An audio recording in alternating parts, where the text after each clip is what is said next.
Hello everyone. These are my GameCube games. Indeed.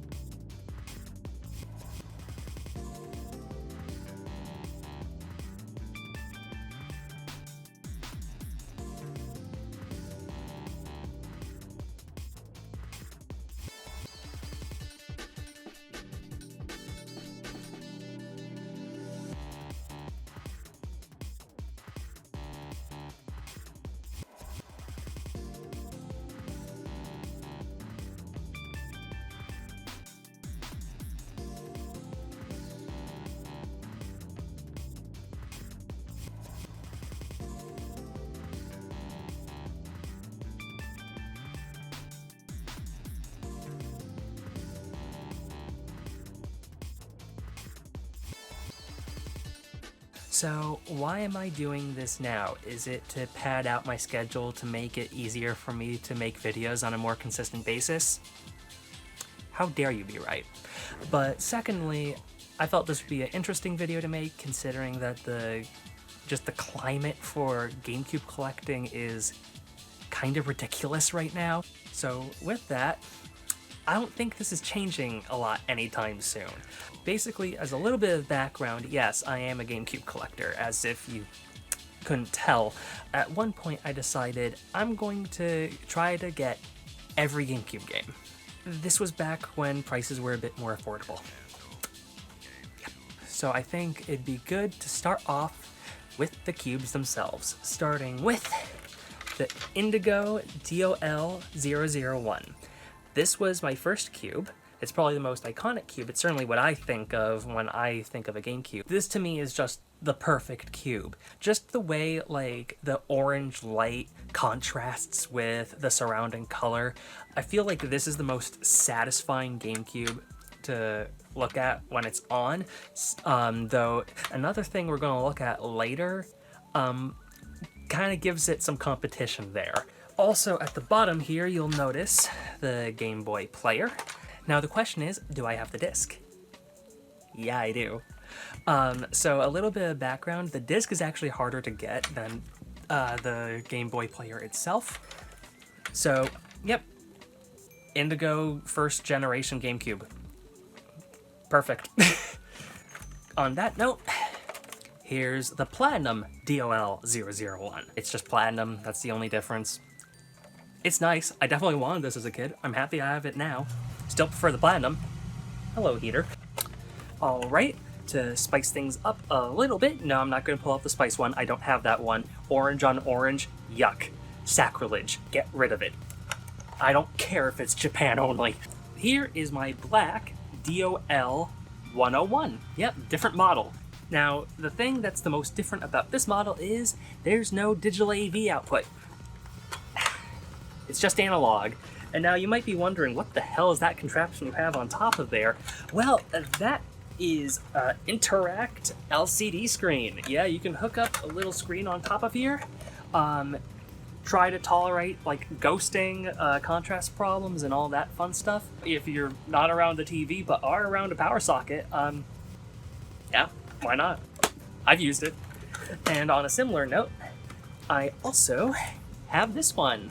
I don't know exactly where it came from. I found this in a retro game store. It just says GF on the top of it. I don't know what brand it is, and I tried looking and I couldn't find any information at all. This is definitely a nicer display. I think the resolution is a little lower, but given that you really should be playing it at like a fair distance, and when you do that, like it's really not a problem at all. Like, there's just less ghosting, the picture is sharper, it's just a nicer experience all around. But yeah, there are car chargers for the GameCube, and so theoretically, you can play this in a car. I would not recommend doing it while moving, unless you have a mod chip or something, but yeah, that's an option. Road trip Kirby Air Ride, I don't know. So now I have saved the craziest piece of hardware for last.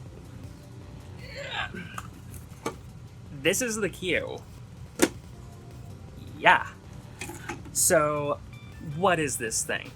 Panasonic basically made the proprietary mini DVD based format for the GameCube, and then it basically like, hey, can we put a GameCube in a DVD player?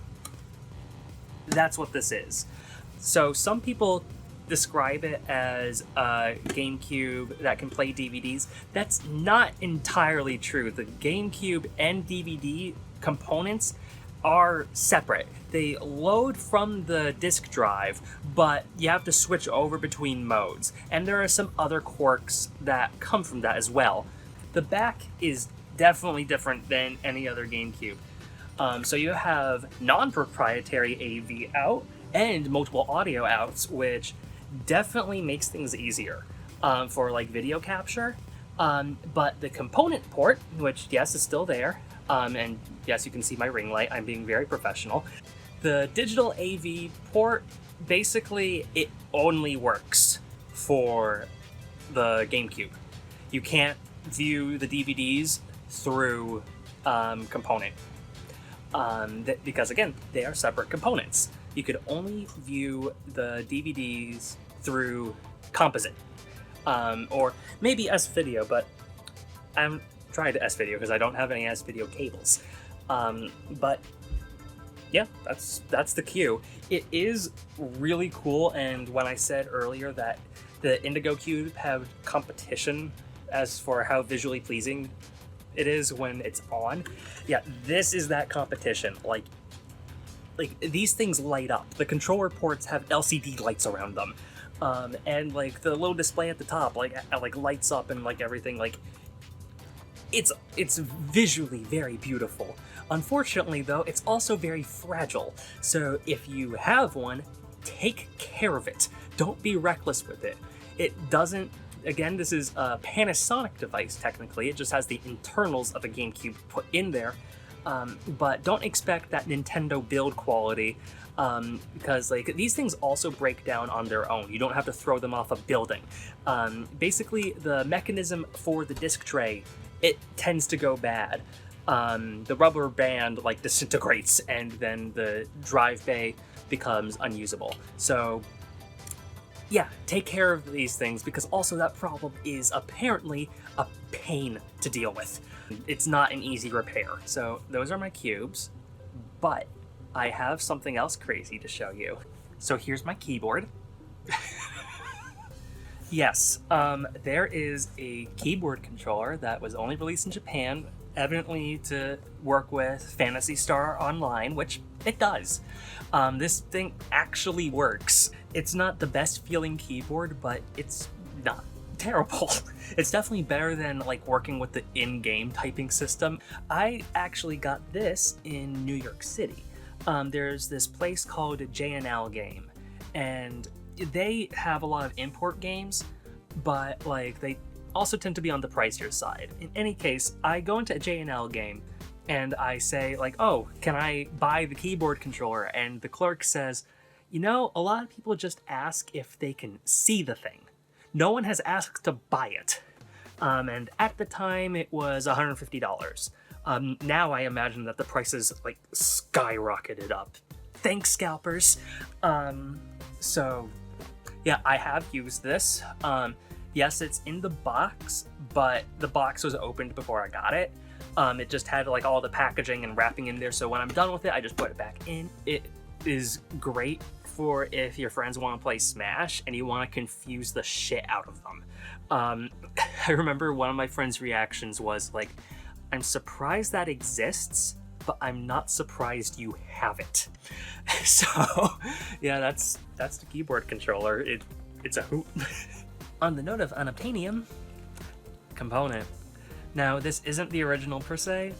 So basically, in Japan, they had different digital AV outputs. It wasn't just component, they also had D-terminal and stuff like that.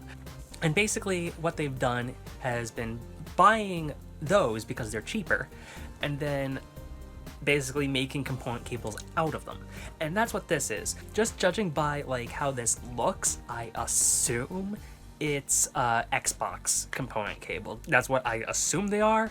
I don't have an Xbox component cable, so I can't say for sure, but that's just what it looks like. Something else that's a little nuttier on the hardware side, I have a broadband adapter. Holy shit, I never took off the price tag. You can see how much I bought it for. I'm sure it's way more expensive now. So, yeah, these are also pretty sought after. This is how you have those LAN parties. And it's also not the only one I have. This one's from Japan. This is getting out of hand.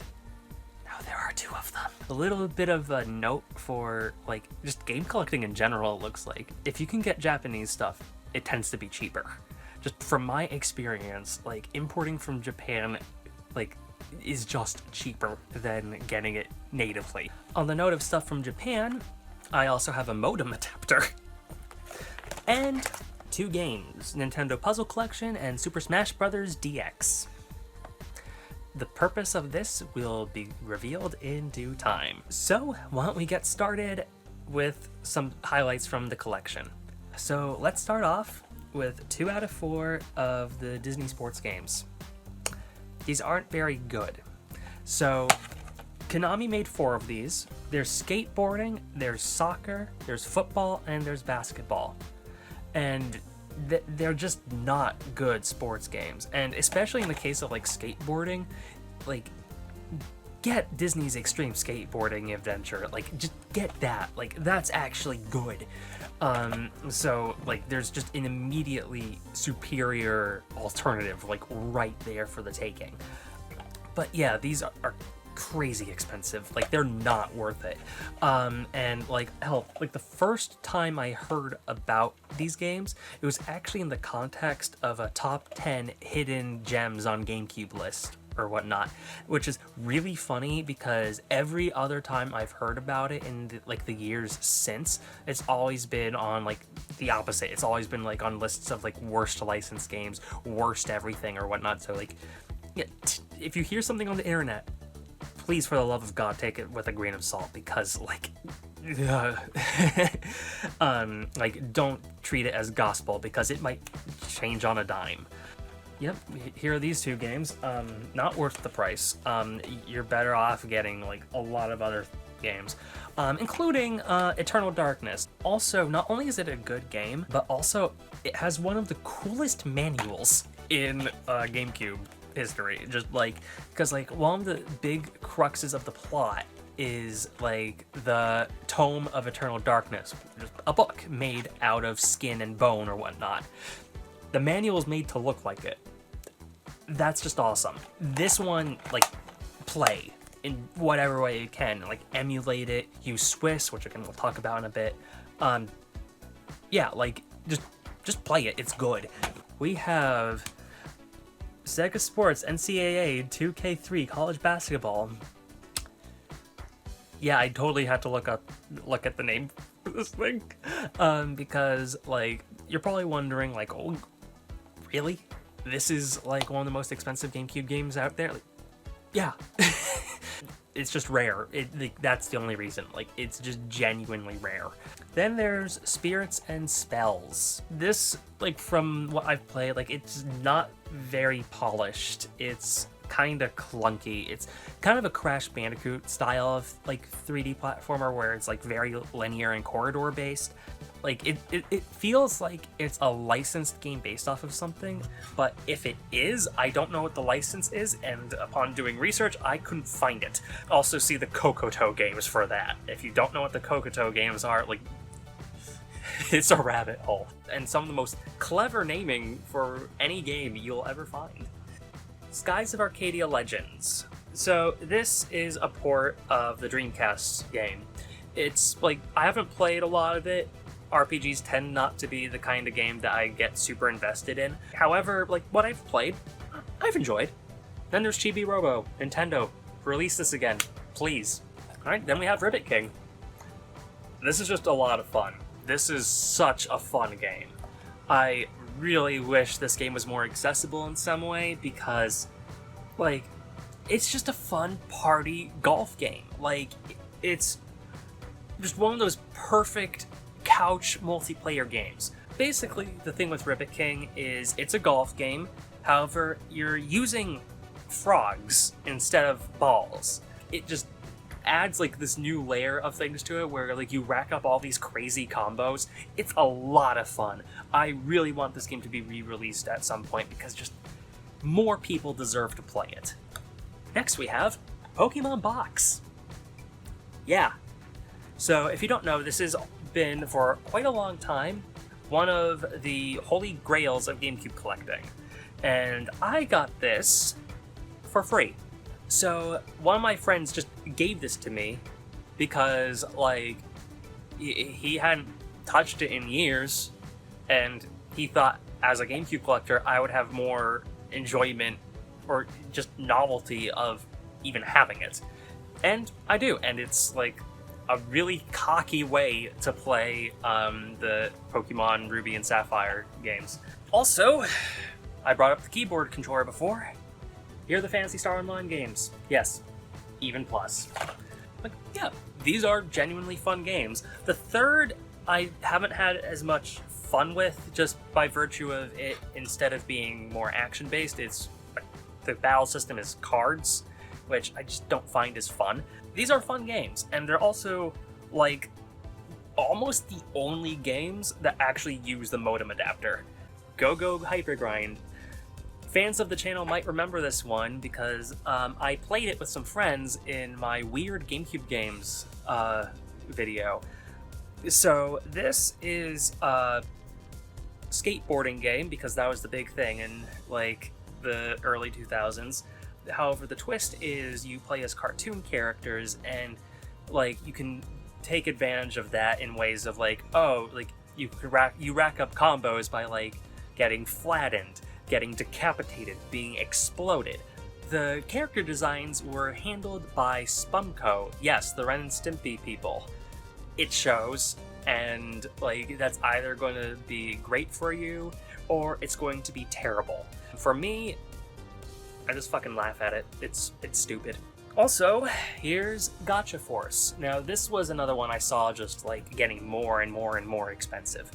Again, it's a shame. I think this should be re-released. It's good. It's fun. The voice acting is absolutely awful. Like, some of the worst on the system.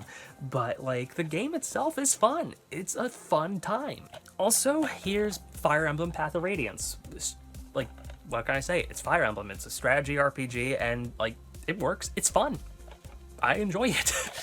So, those are a lot of the more expensive GameCube games I have. Of course, there's probably more in there, but I've covered a lot of, like, the untouchable GameCube games. There are some I don't have, like Def Jam Fight for New York, and, of course, just anything I don't have involving Pokemon. Like, good God. Like, if there's a GameCube game you want that involves Pokemon, expect the price to be absolutely ridiculous. Like the Pokemon Coliseum bonus disc, like, good luck getting that. Like, I am kicking myself to this day because when I was in college, there was a retro game store like near my dorm, and it had the Pokemon Coliseum bonus disc, and it was $30. I am still kicking myself to this day for not getting it because I'm like, oh, it's $30. Like, I could get I'd rather spend like $20 more to get the game, which I did. I have it, but now the bonus disc is like ludicrously expensive. But yeah, that's generally just this where GameCube collecting is now. That's also, it's a pain too because I really wish like the prices were lower so more people could play these games, and I also wish that these games would have some sort of official re-release so I can like point and like say like, hey, here's where you can pick up these games, they're really fun, you should play them. However, until then, there's a little thing you can do. So there are all these ports at the bottom of the GameCube. Now, you have the one where you plug in either the broadband adapter or the modem adapter. You have the high-speed port where you would put in the Game Boy player. However, there's Serial Port 2. And that Nintendo never actually used. But the GameCube community sure did. So this is a little device that allows you to hook up a micro SD card. And there are other ways to get SD card support on the GameCube as well. You also have memory card solutions. So if you put on like a means of soft loading, like say a hacked save file for Super Smash Bros. Melee, then you can load Swiss, which is like so good for GameCube. You can do all sorts of things. You can load custom programs, you can load like utilities, you can use the Game Boy interface, which allows you to use the Game Boy player without actually needing the disc, and also provides like greater picture quality. You can load the games with cheats and like everything, and also you can load ROMs. Yep. So that's been a lot of what I've been doing with any GameCube games I don't have, because as much as I'd love to physically own them, like there's the space consideration, but also like it's so expensive now, and like I'm transitioning. I have medical expenses. I moved out. I'm paying for a lot more now. I don't have as much of a disposable income. So like, yeah, like until either the dust settles on GameCube collecting, or like more of these games get like actual official re-releases, I recommend using Swiss.